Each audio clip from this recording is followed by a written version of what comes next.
What is up, Squared Nation? Welcome back to No Counters, No Combos. Now, I know I'm a day late with this video, but I was having a little bit of an issue getting the proper sound quality on it, and I'm not sure if this video is going to be dodgy or spotty or not, but it's all trial and error. So I wanted to improve upon last video's audio quality from the Battle Chamber. I know there was a lot of loud moments in the video, if I can put it lightly, but I did have a little bit of an issue trying to make everything work properly. So instead of just kind of putting up another bad quality video, I figured I'd take a little more time and try to make it as best as I possibly could. So this was supposed to be our Meta Monday video for yesterday, but I'm uploading it today, so we're getting a double dose of upload today with Meta Monday and Tech Talk Tuesday.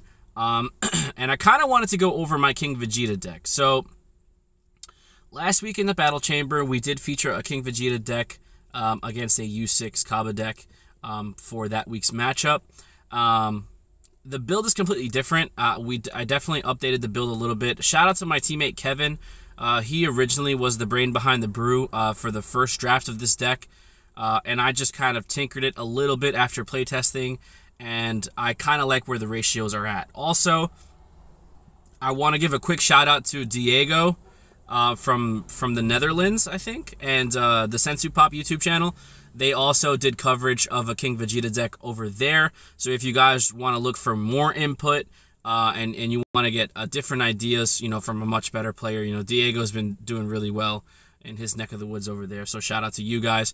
But you can definitely go check them out, the Sensu Pop channel. They're almost at 1,000 subscribers, so let's get them over that 1,000 subscribers. Let's show them that Squared Nation love that you guys show me on such a consistent basis. So aside from that, we're going to get right into the deck here.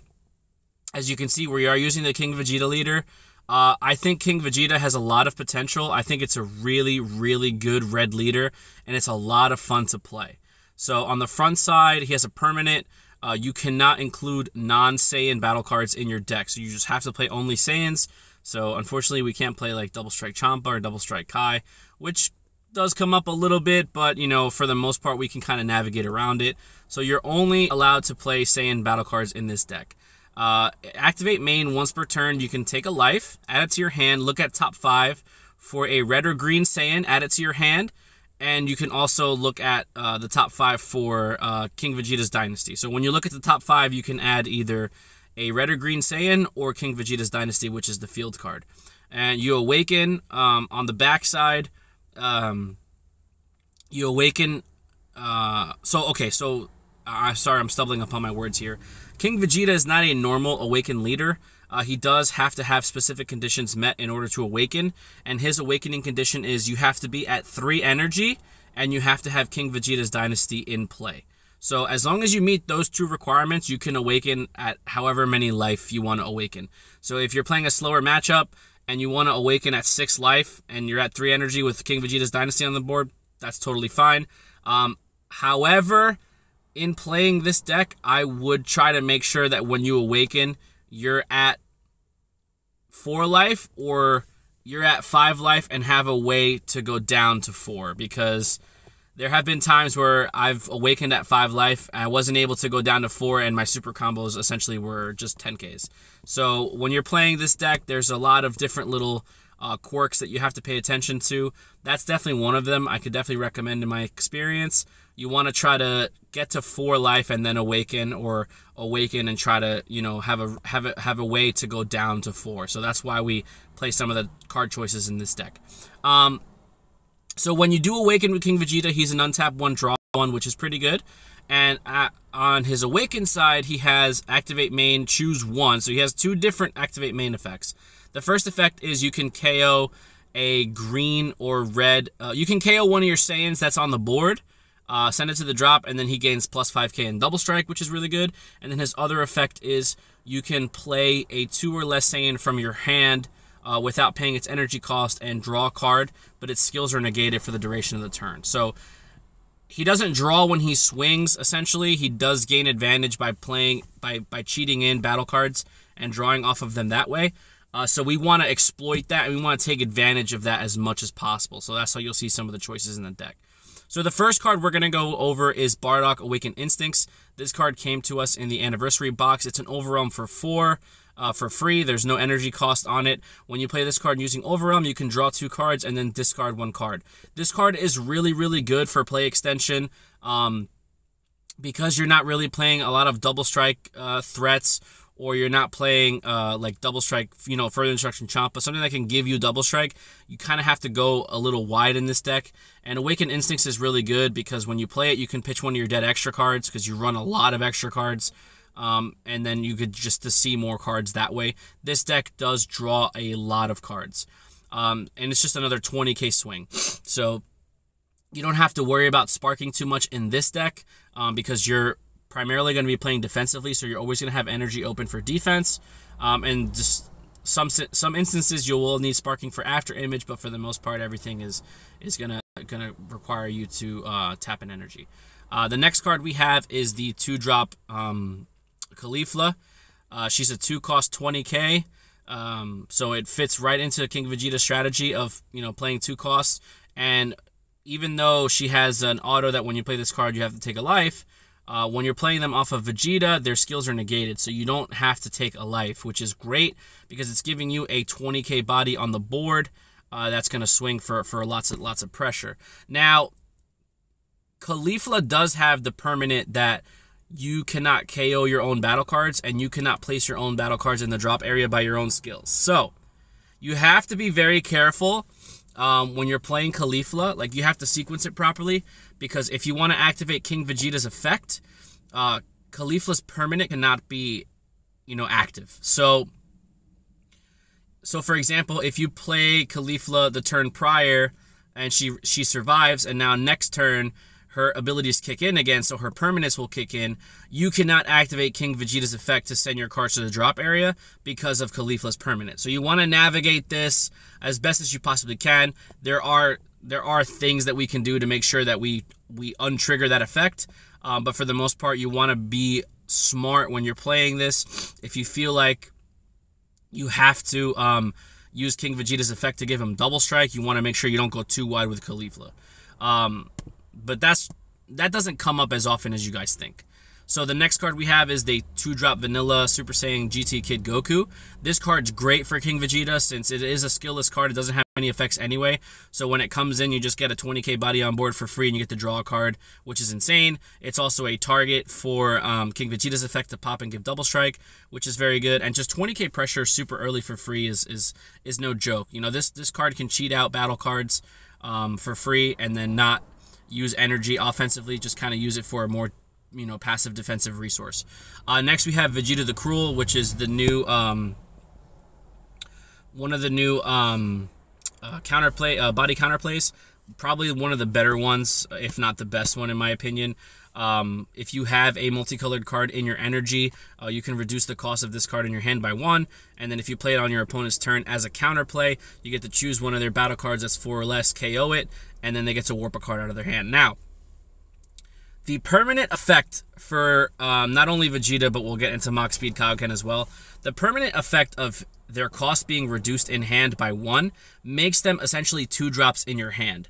So, because King Vegeta doesn't negate skills until they've already been played, you can essentially, if you really need to, you can free play this Vegeta on your turn with King Vegeta's effect and draw a card. Now remember, its skills are going to be negated, so it's not going to get any of those added benefits, but it really only does when you play it on your opponent's turn anyway.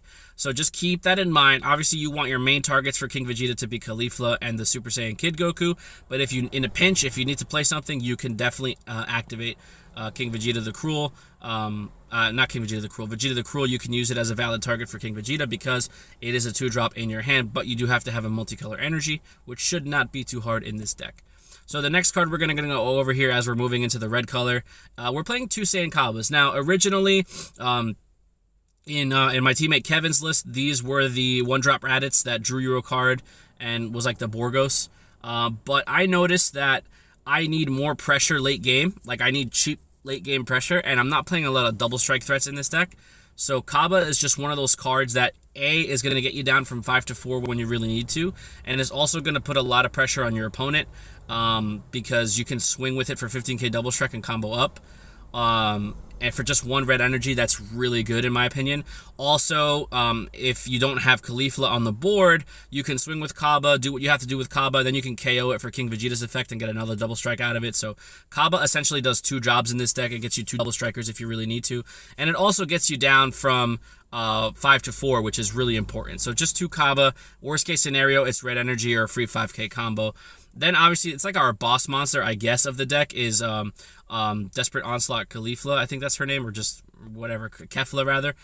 It's Union Potara for 3 red, which we'll get into the Kale target. But when you play this card using Union Potara, you get to draw a card, and then it's dual attack. So her auto is you draw when you play her using Union Potara, and then every time she attacks, she gets plus 5k and draws a card.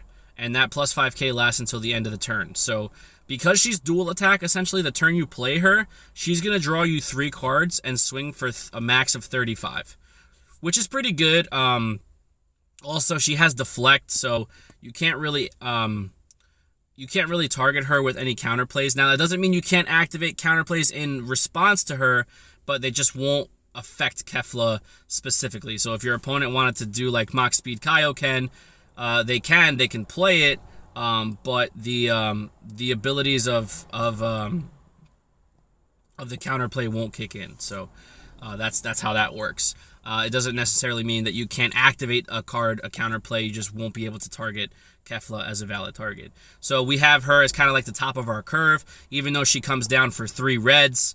She does put a lot of pressure, does draw you a lot of cards. It's something for your opponent to deal with. Because your leader is more defensive, and if they can't get rid of your Kefla, she's just going to increase her value as the game rolls on. Next, we have 3 After Image. Another difference between mine and Kevin's list. In Kevin's list, he was playing 4 After Image.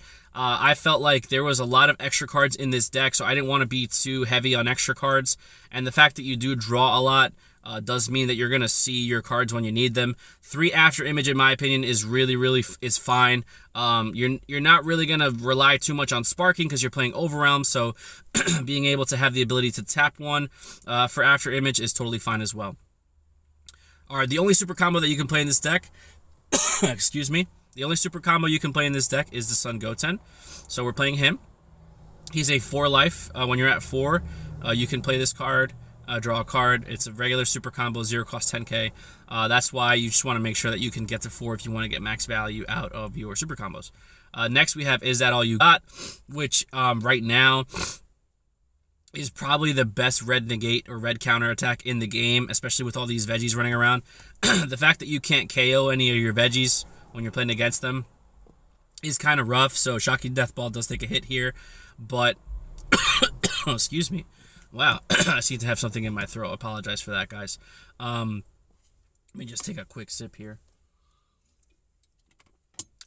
Anyway, Is That All You Got is really good because it doesn't KO. It just reduces power, and then they get placed in the drop area by mechanics of the game. So it's one of those really good cards. You can stifle your opponent's turn if you do it properly, just at the cost of 1 red and discarding a red card. Next, we have 4 Mach Speed Kaio-Kens. Similar to Vegeta the Cruel, this is probably the weaker of the 2. I don't really play Mach Speed as much as I do Vegeta the Cruel, but it is there for red energy if you need it. It is there to neg something by 10 and then an extra 5 if you need it. And it does activate when you play it on your turn. So like Vegeta the Cruel doesn't really activate its auto unless you play it on your opponent's turn. You could still play Mach Speed Kaio-Ken on your turn and minus something 10k if you really want to. And if you have a dual color in charge, you can just play it for 2. So that's really good. Next, we have Denial of Hope, which is the best counterplay in the game. Best counterplay in the game. Denial of Hope is really good. Being able for 2 energy to stop your opponent's play is just nuts. Unlike Preemptive Strike, Denial of Hope does not have that restriction of being 4 or less. It's just 20k power. And there are a lot of 5 drops right now that are 20k power. So you can essentially stop your opponent's play for 2 energy, which is huge. The counterplay right now is dominating the format. It's a very slow format. I've seen games go up to like 6 and 7 energy just because people are afraid of playing around counterplay. So it's definitely meta defining, and it's just a very strong card, making red Probably one of the better colors to play in the format right now. Next, we have Dauntless Scale, which is the free blocker that we get from Tournament of Power. If there's a Caulifla on the board, you can play her for free, which is how we go into our Union Potara. Now, what's really cool about Dauntless Scale is, yes, you can free play her just from her regular skill, but if you've played Caulifla the previous turn and she survived, and now it's your next turn upcoming, you can activate King Vegeta's skill to free play her to draw a card. So even though she can free play herself, if you don't have a better valid target, it might not hurt to just get a draw 1 off of it. Now, you obviously want to be careful, because if you plan on going into Kefla, you're going to draw 3 more cards that turn, and then you might draw into a better target. But it's just a nice little interaction. It gives Kale a little bit more value as opposed to just being a free blocker, something that can draw you a card if you really need to, and then you go into your Big Mama Kefla there for the Union Potara. The next card is the best energy in the deck, Demonic Origins Broly. It's such a good card. The check lands that we got in set 7 are really, really good. Being able to charge a multicolor turn 1 and then basically turn on all of your other multicolor energy inactive for the rest of the game is really essential. Worst case scenario, you can play him off of King Vegeta for free to draw you a card, but for the most part, when I see this bad boy, I usually slap him down in energy as early as possible. Then we have Gogeta, the Resonant Explosion. This card's just really good. Arrival for 1 red is really strong, and being able to pop one of your opponent's cards in response to it is awesome, and it does give you that double strike pressure that you need in this deck. So Arrival is just a really strong mechanic right now in the game, and being able to just combo away 1 green and 1 red and then tap a red for this card is insane. Now, if you guys aren't aware, you can combo a multicolored card to meet the requirements for Arrival, because Arrival just specifies if there's a red and green battle card in your combo area. It doesn't have to be one of each. It just has to meet that specific requirement. So if you want to spend 2 energy, you can do it that way. Or if you want to just free 5k, a red and a green, and then spend 1 red for Arrival, you could do it that way too. So it's just another tempo swing. It's just a really good play. And 20k double strike is nothing to laugh at in this format right now. And then the major difference between mine and Kevin's list is he plays the secret rare. I do not. So I'm playing 2 of the Kaio-Kens from the starter deck. I felt like this deck needed a little bit more of a late game push, like a finisher. You're obviously going wide instead of tall in this deck, and you want to be able to try to aggro your opponent out by a certain turn. The later you get into the game, it does favor you, but you kind of want to finish in the sweet spot of 4 or 5 energy. You don't want to really go too much further than that, because that's when other red decks like Frieza Prison starts kicking in at 6. You know, if you start getting to crazy energy totals against Shenron, you know, they can do a lot of things. So you kind of want to win in the sweet spot of 4 or 5 here with this deck. And I kind of felt like I needed something to put me over the top, especially because Kefla does not have double strike. So this Kaio-Ken Goku is really interesting. It is a multicolor card. It's a 4-drop 20k. But it does have Arrival. So for Arrival for 1 red and 1 green, specific. So it's 2 energy. You have to have 2 energy. One of them has to be red and one of them has to be green. So you have to tap 2 cards to play this card. You can play him with Arrival. And then his effect is activate main once per turn. You can take a life. You can take a life, and then if you're at 3 or less life, he gains dual attack and double strike. So where Kaba will bring you down from 5 to 4, Kaio-Ken will bring you down from 4 to 3, and then give you a dual attack double striker, which is going to be a lot of pressure late game. Worst case scenario, you can tap 4 for this guy. If you have a board state already built and you're still going wide enough, you could just tap 4 for this guy, and then play defensively moving forward if you need to. This Arrival is something that I would activate more on my turn as opposed to Resonant Explosion. I would activate more on my opponent's turn in a perfect world, because Resonant Explosion does get that added effect of KOing a battle card. Kaio-Ken doesn't do anything like that. It doesn't ETB. So I would play Arrival, you know, just try to pressure and then bring in a bigger body off of Arrival on my turn with Kaio-Ken. And then the last card, which is the bread and butter of this deck, it's your Awakening condition, is King Vegeta's Dynasty. King Vegeta's Dynasty is a 2-drop red-green field card that we got from the starter deck. Basically, when you play this card, you can play a Saiyan that's one or two or less from your hand, and then you get to draw 2 cards. So essentially, it replaces itself and the card that you played from your hand. So whereas you're tapping out to play a 2-drop, you're just tapping out to play this field card and drawing 2 cards anyway. And then once you hit 3 energy with your leader, you can awaken. Now, it does have the other effect. It has another auto. When your opponent attacks, you can pay 1 red energy and send this card to the drop area and negate the attack. Now, that is not a counter attack. So for those of you who are playing the Red Broly deck that he burns you a life when you activate a counter, this does not meet that condition because it's not a counter, it's part of the auto. So that's just a nice little added bonus of having it. For those of you who are still going up against Gogeta 7, as long as you leave a red energy open, you can negate one of their attacks with this card, and then hopefully you draw into something else. But it is a really good card. The reason I play 4 is because you need to see it, and I like to use this card more often than just once in the game. For me, instead of tapping 2 energy to play a creature, I might as well just play the field spell and play a creature anyway and draw 2 cards. I just get more value that way. And like I said, you do draw a lot of cards in this deck. But for the most part, that's going to do it for our list. Again, if you guys want another opinion on it, go check out Sensu Pop. They did a very in-depth look at this deck as well with Diego. So if you guys want another opinion, by all means, our builds are slightly different, but for the most part, you know, they have the same kind of goal in common there. But let me know what you guys think in the comment section down below. Have you been testing King Vegeta? How have you guys been playing it? There's so many ways to play this deck because there's so many red or green Saiyans. You know, it's definitely one of those things where it'd be fun to experiment with, and on a more casual level, you can do some really cute things. But I think this is probably on the more competitive sides as far as builds are concerned, but there's definitely a lot of things that you could do with this leader moving forward. So thanks again so much for the continuing support. We really do appreciate it here at No Counters, No Combos. Don't forget to like, share, comment, subscribe, and we'll see you in the next video. Be there or be squared.